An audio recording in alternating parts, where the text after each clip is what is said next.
High সবাইকে। একদিন সকালে ঠিক করলাম আজ জোড়াসাঁকো ঠাকুর বাড়ি যাব। তাই সেদিন একাই বাস ধরে জোড়াসাঁকো ঠাকুর বাড়ির উদ্দেশ্যে রওনা দিলাম। টিকিট মূল্য ছিল 50 টাকা। সপ্তাহে মঙ্গলবার থেকে রবিবার সকাল 10:30 থেকে 5টা পর্যন্ত এই ঠাকুর বাড়ি খোলা থাকে, আর সোমবার দিন সম্পূর্ণ বন্ধ থাকে। প্রথমেই দোতলা সিঁড়ি দিয়ে উঠে প্রবেশ করলাম কবিগুরুর বসবার ঘরে।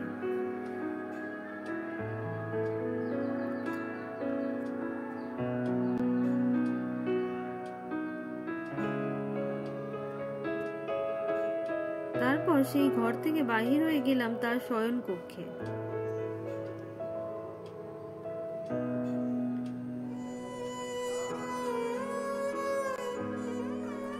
এই আলমারিটিতে কবিগুরুর পরিধেয় কিছু পোশাক রাখা ছিল।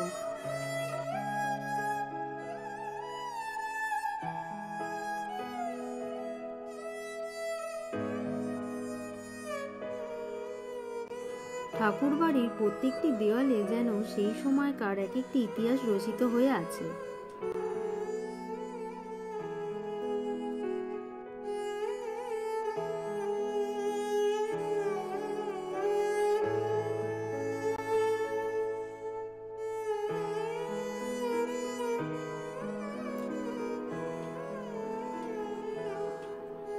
এটি হলো ঠাকুর বাড়ির দুর্গা দালান। এই স্থানে জাঁকজমকপূর্ণভাবে দুর্গা মায়ের আরাধনা করা হয়।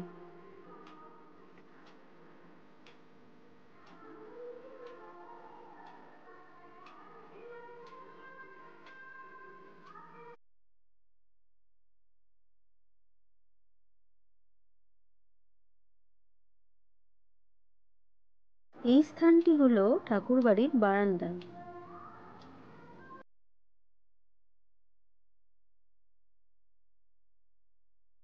কবিগুরুর চিকিৎসার একটি দৃশ্য এখানে মডেল নির্মাণ করে রাখা রয়েছে।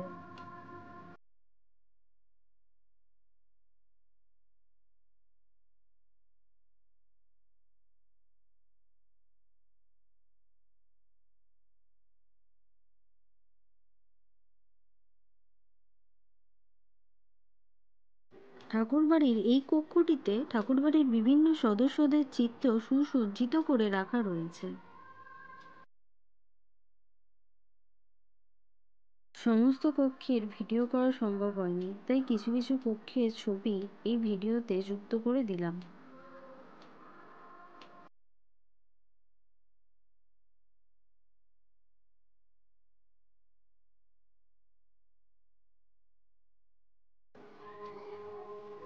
এই ঘরটিতে কবিগুরু জাপান ভ্রমণের বিভিন্ন জিনিস ও ছবি সংরক্ষিত আছে।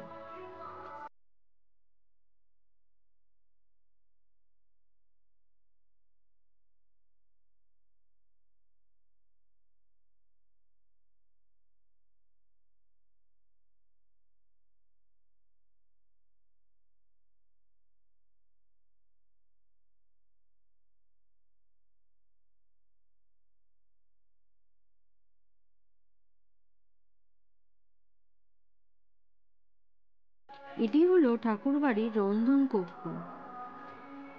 এটি হলো সেই সময়কার মাটির উনান, যেখানে একসময় ঠাকুরবাড়ির অন্দরমহলের মহিলারা রান্না করতেন।